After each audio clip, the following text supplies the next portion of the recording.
membahas materi tentang peluang. Seperti yang kita ketahui bahwa dalam materi peluang itu terdapat 3 bagian di dalamnya, yaitu percobaan, ruang sampel, dan juga titik sampel. Yang pertama yaitu percobaan.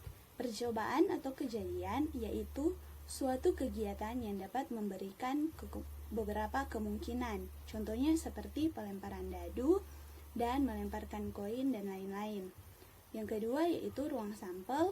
Ruang sampel adalah himpunan dari semua hasil yang mungkin pada suatu percobaan atau suatu kejadian. Contohnya pada pelemparan mata dadu, maka ruang sampel yang akan muncul yaitu 1, 2, 3, 4, 5, dan 6. Yang ketiga yaitu titik sampel. Titik sampel adalah anggota-anggota dari ruang sampel atau kemungkinan-kemungkinan yang akan muncul.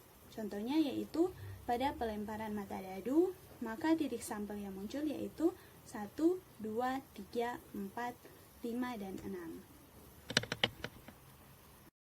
Baiklah, kita masuk pada penjelasan selanjutnya yaitu ruang sampel dan kejadian. Kita perhatikan sekeping mata uang logam dengan sisi-sisi angka dan gambar.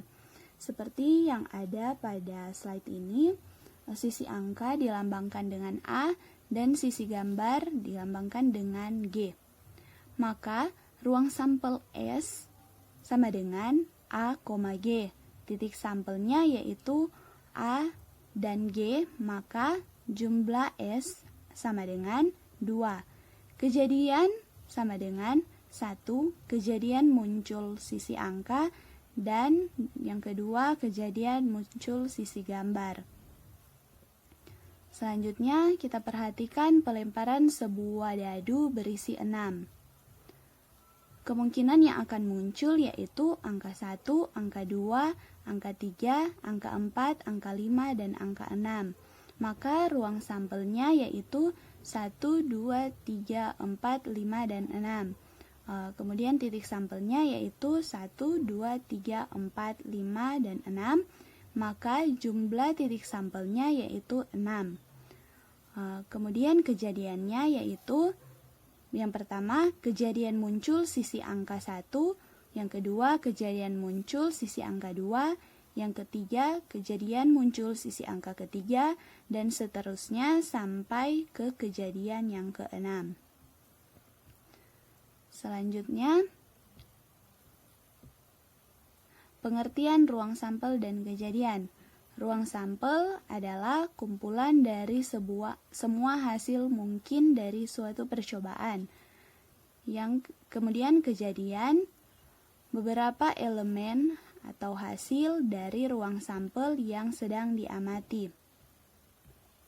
Kemudian, selanjutnya, jika S adalah ruang sampel dengan banyaknya anggota sama dengan NS, dan E merupakan suatu kejadian dengan banyaknya anggota sama dengan NE, maka peluang kejadian E adalah PE sama dengan NE per NS. Kisaran nilai peluang PE adalah PE lebih dari sama dengan 0 dan PE kurang dari sama dengan 1. Dengan PE sama dengan 1 disebut kejadian pasti, dan PE sama dengan 0 disebut kejadian mustahil. Selanjutnya kita masuk pada contoh. Contoh di sini yang terjadi yaitu pada pelemparan sebuah dadu, tentukan peluang munculnya sisi berangka ganjil. Jawabannya seperti di sini ruang sampelnya yaitu S sama dengan 1, 2, 3, 4, 5, dan 6. Maka jumlah NS yaitu 6. Kemudian sisi berangka ganjil yaitu 1, 3, dan 5. Maka jumlah sisi yang berangka ganjil atau NS ini yaitu 3. Sehingga peluang dari E yaitu sama dengan 3 per 6 sama dengan 1 per 2. Selanjutnya kita masuk pada kejadian majemuk. Kejadian majemuk merupakan dua atau lebih kejadian yang dioperasikan sehingga membentuk kejadian yang baru. Suatu kejadian E dan kejadian komplement E atau E komplement memenuhi persamaan, yaitu PE ditambah PE komplement sama dengan 1 atau PE komplement sama dengan 1 kurang PE. Selanjutnya kita masuk pada contoh.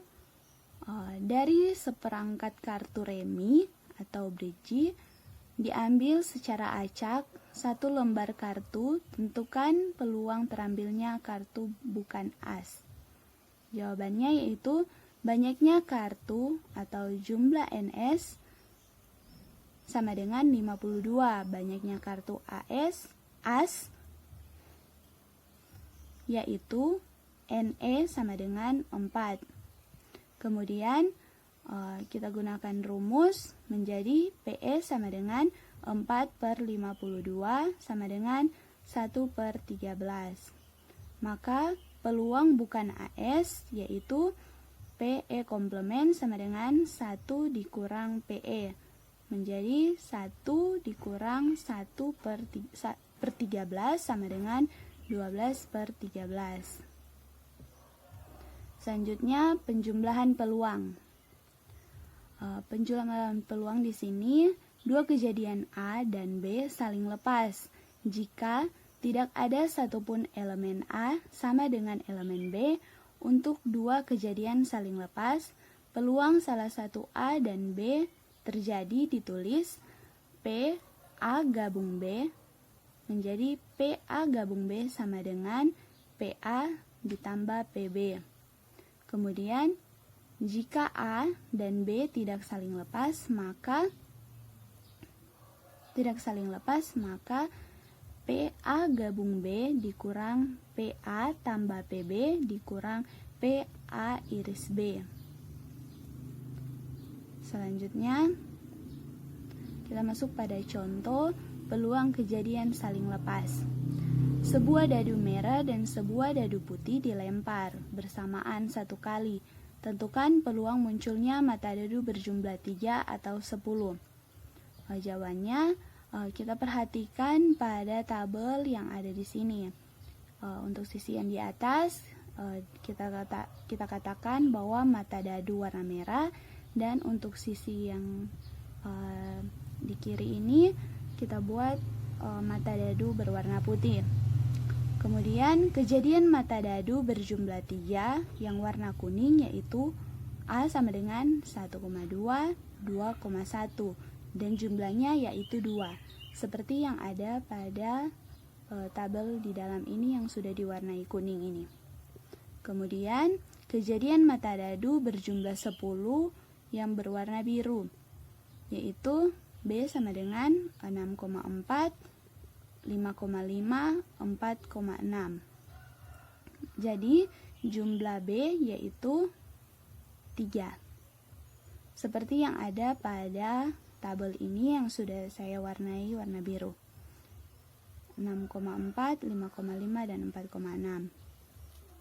Elemen yang sama sehingga A dan B tidak memiliki satupun elemen yang sama, sehingga peluang A gabung B sama dengan PA ditambah PB sama dengan 2/36 ditambah 3/36 menjadi 5/36. Selanjutnya kita masuk pada contoh juga, contoh peluang kejadian tidak saling lepas.